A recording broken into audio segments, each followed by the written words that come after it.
shall overcome. We shall overcome someday.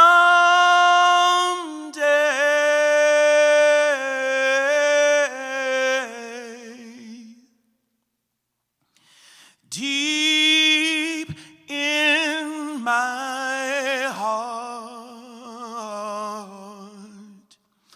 I do believe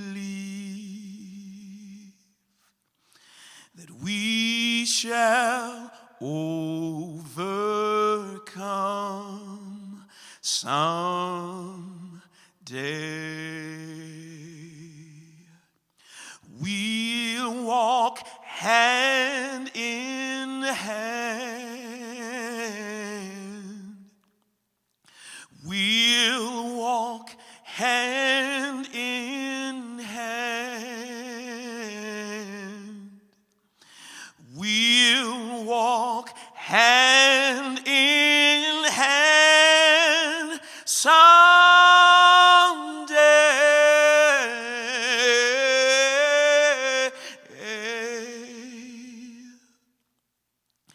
Deep in my heart, I do believe that we'll walk hand in hand someday. We shall live in peace. We shall live in peace. We shall live in peace someday.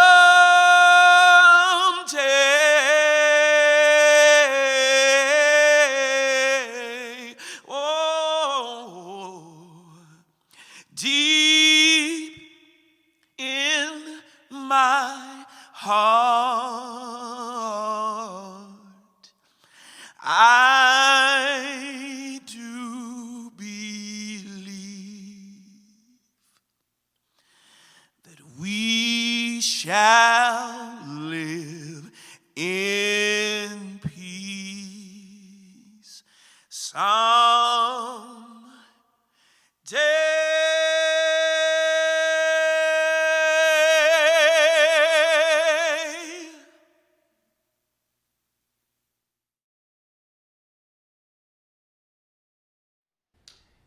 Good evening, Keller, Texas, and all of the surrounding communities all across Texas who are tuning in tonight. My name is Rick Westfall, Superintendent of Keller ISD, and I am honored to welcome you to the 6th annual event where we're celebrating Martin Luther King Day. Speech on the Steps by the Specs Movement, who brings this to you, is a great way for us to celebrate all of the work that MLK has done for all of us, historically and into the future. You know, one of the things that I have reflected on many, many times in my educational career is the impact that Dr. King has made not only in society, but in education. And as a district, we celebrate inclusiveness and we celebrate being able to accept people no matter where they're from, no matter what their religion, no matter what their race. And what better way to celebrate that through celebrating this annual event of MLK Day. So I want to thank the Specs Movement for putting this on. And I will also intro a video, well, actually not a video, but I'll intro the reenactment you're going to see, in the fact that I, for one, am thoroughly thankful that MLK did not sneeze. So that's my teaser into what you're getting ready to hear. It'll make a little more sense later. But thanks for joining us in this COVID time, virtual time. We look forward to the 7th annual when we can actually all get back together again. But for now, enjoy the evening. Thank you. Now, I am just happy that God has allowed me to live in this period, to see what is unfolding. And I am happy that He has allowed me to be in Memphis. Let us stand with a greater determination and let us move in these powerful days. These days of challenge to make America what it ought to be. We have an opportunity to make America a better nation. And I want to thank God once more for allowing me to be here with you. You know, several years ago, I was in New York City autographing the first book that I had written. While sitting there autographing books, a black woman came up. The only question I heard from her was, "Are you Martin Luther King?" And as I was looking down writing, I said, "Yes." The next minute, I felt something beating on my chest. Before I knew it, I had been stabbed by this demented woman, and I was rushed to the Harlem hospital. It was a dark Saturday afternoon. That blade had gone through, and the x-ray had revealed that the tip of the blade was on the edge of my aorta, the main artery. And once that is punctured, you drown in your own blood. That's the end of you. It came out in the New York Times that next morning that if I had merely sneezed, I would have died. Well, about 4 days later, they allowed me, after the operation, they allowed me to read some of the mail that had came in. And I'll never forget it.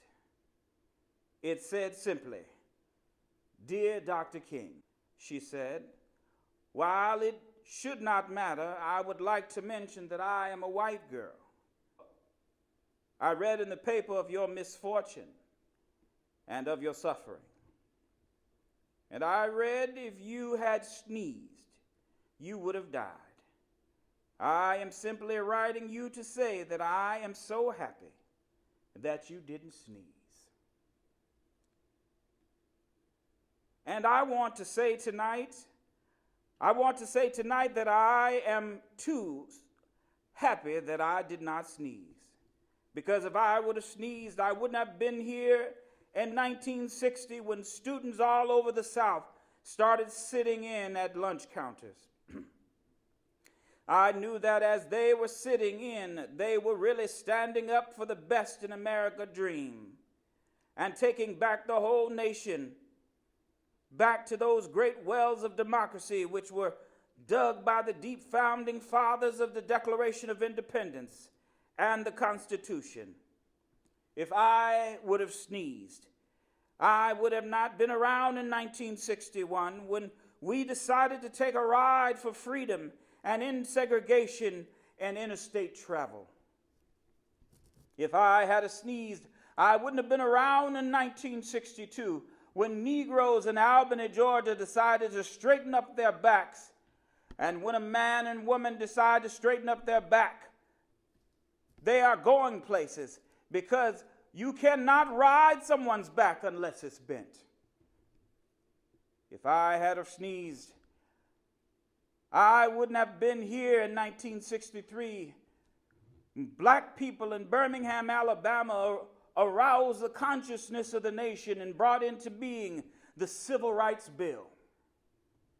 If I had sneezed, I would not have had a chance later that year in August to tell America about a dream that I had. If I had sneezed, I wouldn't have been down in Selma, Alabama to see the great movement there. If I had sneezed, I wouldn't have been in Memphis to see the community rally around those brothers and sisters who were suffering. I am so happy I didn't sneeze. It really doesn't matter what happens now. I left Atlanta this morning, and then I got into Memphis, and some began to talk about the threats and what would happen to me from some of our sick white brothers. Well, I don't know what will happen now. We've got some difficult days ahead. But it really doesn't matter now. because I've been to the mountaintop. And I don't mind, like anybody, I would like to live a life of longevity. Longevity has its place. But I'm not concerned about that now. I just want to do God's will. And he allowed me to go up to the mountain. And I've looked over. And I've seen the promised land. I may not get there with you. But I want you to know tonight, as a people, we will get to the promised land. And I'm so happy tonight. I'm not worried about anything. I'm not fearing any man. Mine eyes have seen the glory of the coming of the Lord.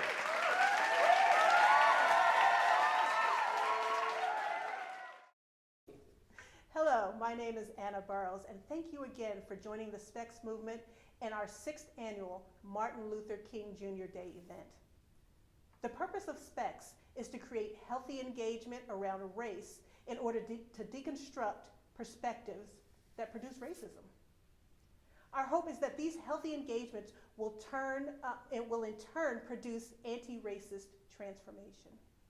We encourage the community to see life through someone else's specs. Tonight's reenactment was very special. On April 3rd in 1968 in Memphis, Tennessee, Dr. King delivered one of his most profound, memorable, and unfortunately his last speech. Dr. King was assassinated the next day. As we celebrate the legacy of Dr. King, I would like to remind each of you that whether you're 6 or 106, we are all created to be leaders. Whether it be in your community, your home, your church, your mosque, or your temple, we have a responsibility to be leaders in our own circle of influence. The question is, what kind of leader will you choose to be? Dr. King said, we need leaders not in love with money, but those who are in love with justice. Leaders not in love with publicity, but in love with humanity. Leaders who can subject their particular egos to the pressing urgencies of the great cause of freedom. A time like this demands great leaders, and every one of us has greatness within us. On behalf of the SPECS movement team, I'd like to thank you again for joining our annual MLK Day event. And stay tuned to the SPECSmovement.com as well as the SPECS movement on Facebook and Instagram so you can stay in tune with what's happening in the next quarter. Until next time, we encourage you to look through life through someone else's specs.